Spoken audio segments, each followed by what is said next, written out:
Namaste students, myself Sunil Kumar from the Department of Computer Science. Today we are going to the next session based on the chapter that is problem solving methodology.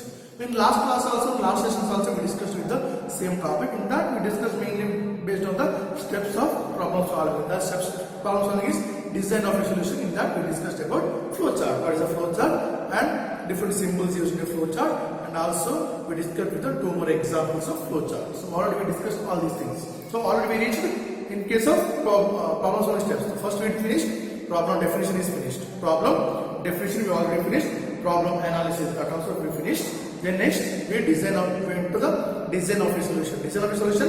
What is the design of a solution? There are two steps are there. One is flowchart and algorithm. Flowchart and algorithm both are also we finished. And now in this session we are mainly going to discuss about the coding method. What is a coding? What do you mean by coding? The coding means it is converting algorithm or flowchart into programming language syntax. Converting algorithm or flowchart into a programming language syntax is known as coding. Because they will ask this will put 1 mark and 1. What is a coding? Define coding. Define coding means it is converting algorithm or flowchart. Converting algorithm or flowchart, anything. Either algorithm will be given or flowchart will be given. That algorithm or flowchart we have to convert that into the program language syntax. What is a program language syntax? What is syntax? Syntax means it is a rules or grammar we can say normally. If we take any languages, it contains its own grammar. English, Hindi, Malayalam, Kannada, whatever it is.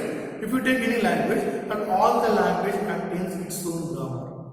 So that if you take a computer language, so computer language is also contains its own grammar. That grammar is known as syntax or rules. If you are writing the particular language, some rules will be there. We should follow the particular rules, then we can write the particular languages. So that rules and regulations are known as syntax. The rules and regulations are known as syntax. So converting the algorithm to flowchart, algorithm means we are writing in normal language, English language. So if we write the flowchart, there is a diagrammatic representation. That we have to convert into coding. Coding means programming language method. That if you convert that into programming language method, that is actually known as coding. So we can do the coding by different programming languages. We can use different program. One algorithm is there means that algorithm can be converted into different programming language. That is which is given for you or which is required for you.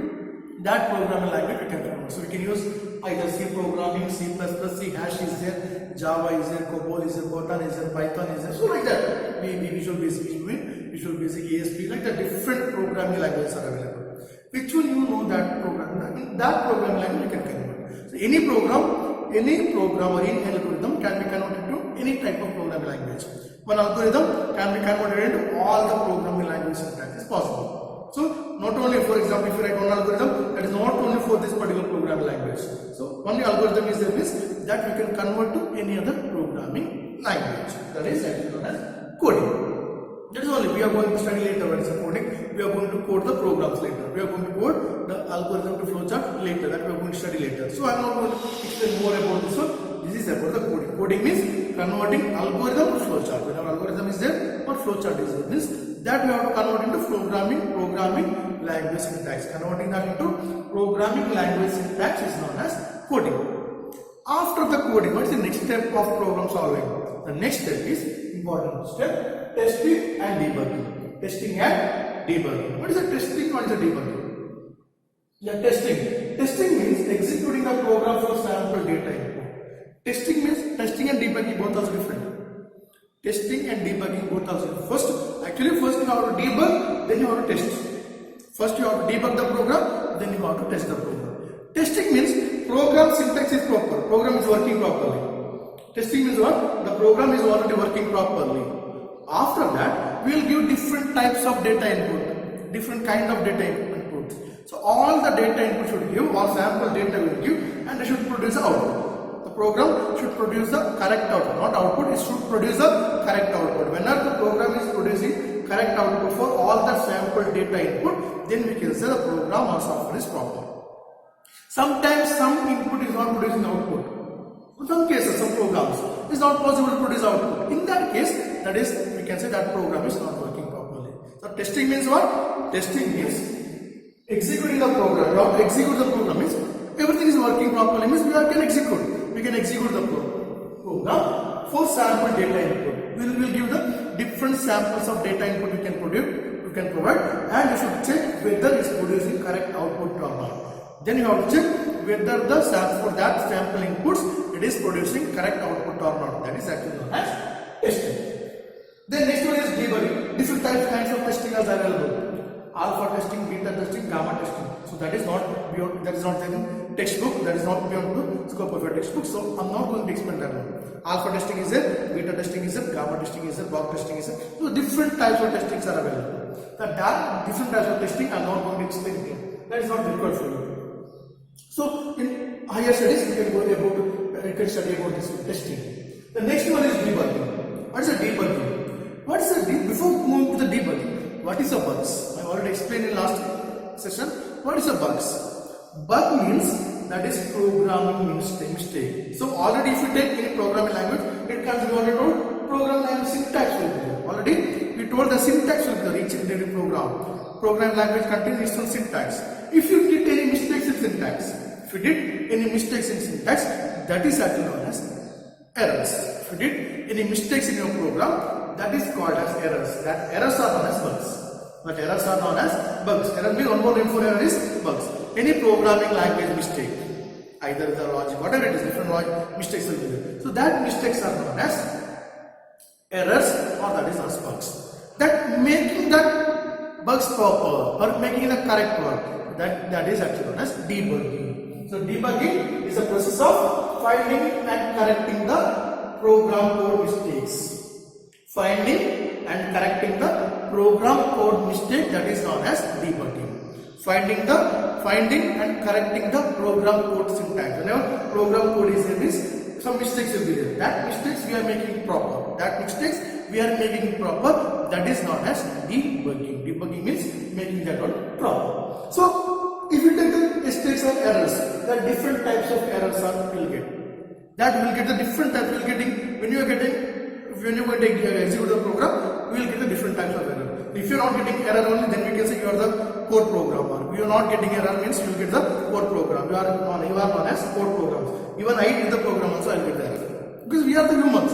Whenever if you are going to type any program, for example simple program, you won't get error. But if you get write a big programs and all, you should get there. Will you get there? Always, everyone will get there also. But if you get there, don't be panic. You should get there. Then you can make it proper. If by yourself, if you are going to correct that one, then you are the programmer. First, you will get errors. Normally, anyone types the program also, they will be getting errors. After getting the error, then you should correct that one. By yourself, you should correct that error. Then we can say you are the good programmer. We are the good programmers. So you should try to correct errors. So if you are going to get errors means there are different types of errors are available. The first one is syntax error. Normally we are getting these errors. Syntax error. Syntax, what you know? Syntax is rules. When you are going to write any coding, some rules will be there. Small letters should be written, some words should be written in small letters, some space should be given sometimes, equal to assignment, whatever it is. Normally if you use one value, one spelling is mistake, one you forgot to write one spelling. So that is actually known as mistakes. That is known as syntax error. If I am going to write any program, any syntax wrong means that is actually known as syntax errors. Typing mistakes normally comes to typing mistakes. Open brackets, open bracket is some other thing. Then when you have small letters, you use the capital letters. When you have capital letters, you use the small letters. Some spelling wrong, whatever it is. All this comes under syntax errors. Any typing, normally it is typing mistakes. You will get the typing mistakes. That is actually known as syntax errors. The next one is runtime error. The runtime error means when you are going to execute the program, at that time you will get the error. While going to check the errors, how we can execute the program is first you have to write the program. After that you have to compile. Compile is one process. Compile means converting high level language into low level language. Normally that is not done. I am going to explain later what is high level language and low level language. So whenever program is there means that is normally written in high level language. If you use a C++, Java, Python, or we discussed in software concepts. In software concept, we already discussed with the different types of programming languages. So in that programming language, high high level is there, low level also is there. High level programming language is there, and also low level programming language is available. So when you have high level or low level is there. Normally if you write any programming, that will be there in high level programming. That high level program should be converted into low level. The converting high level to low level is known as compiling or compiler. Compiler will convert high level into low level. So the first you have to write the program, then you have to compile the program. That will convert high level to low level. When we are going to compile the program, some syntax errors are there. This will be that time. The syntax errors are encountered when we are going to compile the program. Compile means converting high level language into low level. So low level language should not contain any errors. So from high level to low level, if we are going to convert, we will get some errors. That errors are known as syntax errors. Then next it is runtime error. In case of runtime error, when you are going to compile the program, whenever if you are going to compile the program, at that time you are not encountering, you are not getting the runtime errors. Syntax will be proper. Syntax will be proper. But when you are going to execute, we will get some errors. When you are going to execute the program, execution time error, runtime error, when you are going to run the program or when you are going to execute the program, at that time you will get some types of errors. That errors are known as runtime error. The next one is logical error. Next one is known as important one, logical error. Logical mistakes. For example, instead of program, for example, you are creating a program, big program that should always give the output as 5. But instead of output 5, you are getting some other output. You are writing a program to get a certain output. You are creating the program, or when you are going to develop the program, you plan this output I should get. This type of output I should get. But instead of that output, you are getting some other output. Instead of that output, you are getting some other output. Means that is actually known as logical error. Program executing also there, also compiling, there is no mistake in that. But you should get one output. Instead of that output, you are getting some other output. One output will be there. Instead of that output, you are getting some other output. Means that is actually known as logical error. After that, last one is semantic error. What is a semantic error? Semantic error is mean in case of assigning. Normally in maths, what will assign? Maths means A plus B is equal to C. Normally assign. But in case of computer, you should assign C is equal to A plus B. So right side value should be assigned to left side value. But instead of this one, if you wrote in computer like this is known as semantic error. So instead of normally you should write C plus C is equal to A plus B.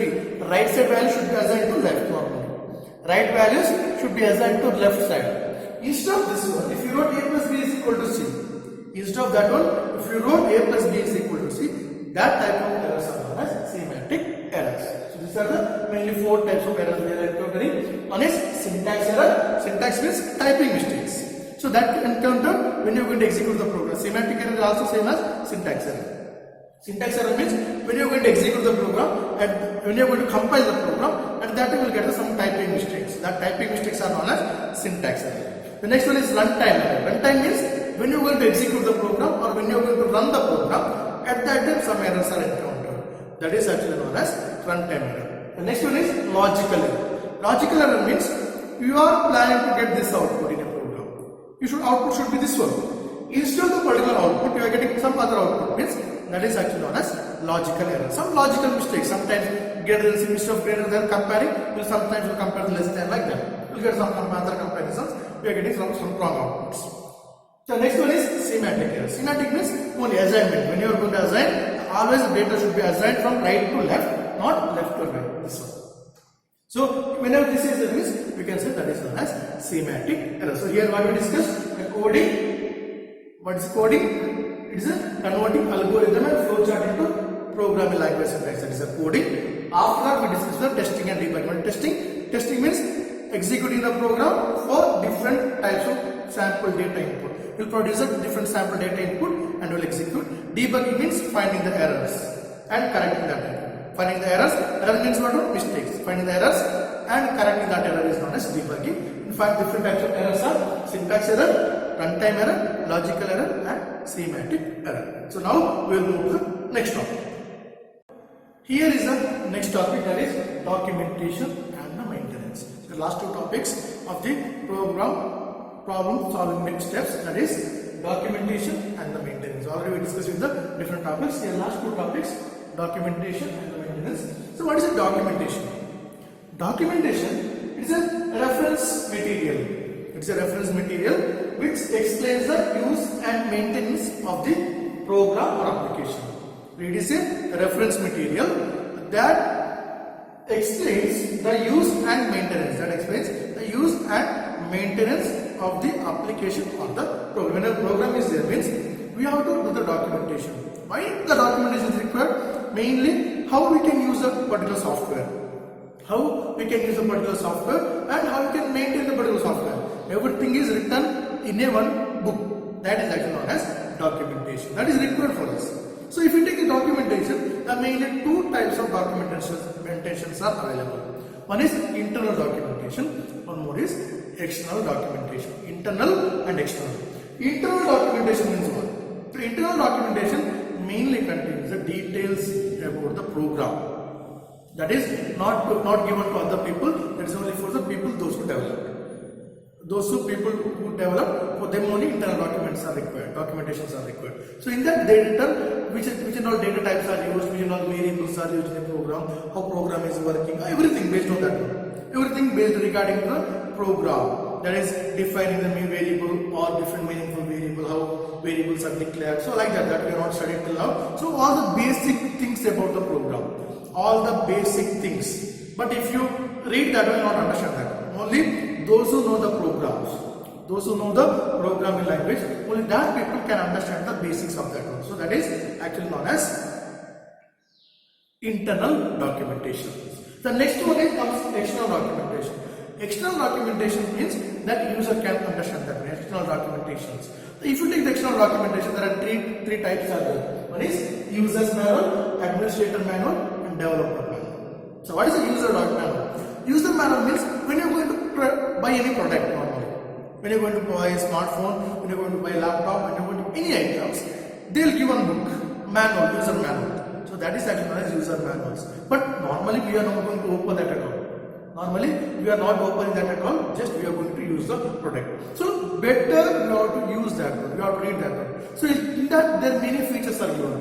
How to use the particular product, how user can use the particular product, that is explained in user's manual. How user can use the particular product, so that everything is given in user manual. That is user manual. The next one is administrator's manual. The administrator manual means those who created software. But not, for example, I have my company. For my IT company, for my company, I created one software. I want one software. I give on to one IT company that order. So IT company, they develop one software and give to me. Means I am the administrator and you are the users. For administrator, for me they will give some extra edit features. For me they will give the extra features. For example, in WhatsApp and all, for server administrator will be there, normal user will be there. So administrator, extra privileges will be given. So normal users, some privileges are less. So some users are less. So administrator, administrator can use the particular software. How administrator, which are extra options are given for administrator. So everything is explained for administrator. That is given in administrator manual. For example, if you take the group admin is there, normal people are there. If you take the WhatsApp group, normal users are there, WhatsApp group admin will be there. For normal users, there are some options are there. But if you go for admin, they have some other extra options. They have some extra options. So all the extra options are written in administrator manual. Normal user, they can use in normal user manual. Normal user, for them they will get some access, so that is given in user's manual. Administrator manual means they have some extra privileges. Who is owner of the particular software? That is actually known as administrator. They have some extra options, the extra privileges or the extra work based on the software. The last one is developer manual. The developer manual is also comes under internal manual, internal documentation. The developer manual mainly deals with how program is working. That if you developer manual cannot understand with the normal user. Normal user cannot understand the developer's manual. Developer's manual, how program is working, algorithm, flowchart, everything. Algorithm, documentation, you have to do algorithm, you have to do flowchart, all other details about the program. Everything is written in developer's manual. So developer's manual, how you want to develop? That is mainly for when you are going to give updates. Whenever the extra update you want for the same software, then developer can read only developer manual. He is not going to read user manual or administrative manual. He will read only the developer's manual, and he is going to give us some other options. He is going to give some other update based on developer manual. The developer manual mainly deals with how program is executing, flowchart, algorithm, all these things. All these things, different kind of data input, everything. So everything is based on the program that is in the developer's manual. So mainly two types of documentation. One is internal documentation, external documentation. Internal documentation mainly deals with the program execution, how program is executed, which type of variables are used in a program, which type of data types are used in a program, everything. So that is we not studied discussed till now. So when you are going to discuss about that one, data types and variable, at that time you will understand what is that one. So that is everything about basic. After that, next one is external documentation. External documentation mainly contains the user manual, administrator manual, and the developer's manual. User manual means those who use the software, for them some manuals are given, them options are given, how you have to use the particular software or item. That is actually known as user manual. The next one is developer's manual, or next one is administrator's manual. Administrator manual means that is also for user only, who is the owner of the particular software. For them, they will give, developer will give them some extra options. That one in case of developer's manual. And last one is a developer, that in case of administrator manual. And last one is developer's manual. In case of developer manual contains the basic programs, algorithm, flowchart, and how the program is working, everything. That is written in developer's manual. So these are the three types of documentations. After that, last step of the program solving steps, that is maintenance. If you take the maintenance, that is not a one step, that is not a single step. The maintenance means is a periodic review of the program execution, and modifications based on the user requirement. Whenever user want to require, you have to see the program again and again. One software you have developed and you give to user means, then the developer always should check the softwares, because some errors will carry out sometimes. Sometimes the program is not, software is not working properly, like that. So you have to periodically review again and again. Should review the program and some software. And sometimes, not only that, sometimes the owner user wants some modifications. Some modification he wants, some extra option he wants, then once again you have to repeat the steps. Once again you have to do all the modification, you should submit that one. So this is actually the maintenance. So here what we discussed mainly documentation and maintenance. So all the problem solving steps we discussed. One is problem definition is over, problem analysis is over, then design of a solution means algorithm and flowchart. After design of a solution, the next step will be the coding. Coding is also finished, testing and debugging, then documentation and maintenance. All the problem solving steps are finished. So by here we reach the end of session in this. Here mainly we discussed about the testing and debugging. Coding we discussed, and also we discussed with the testing and debugging. Then different types of errors. The different types of errors are syntax error, runtime error, logical error, and semantic error. After that, we discussed the documentation. The documentation is mainly of two types. One is internal documentation and one is external documentation. Two types of documentations are available: internal documentation and external documentation. Then different types of user manuals or types of external documentation. One is user manual, administrator manual, and the developer manual. After that, we discussed with the maintenance. So all the problem solving steps here we finished. So by here I will wind up my today's session. Thank you.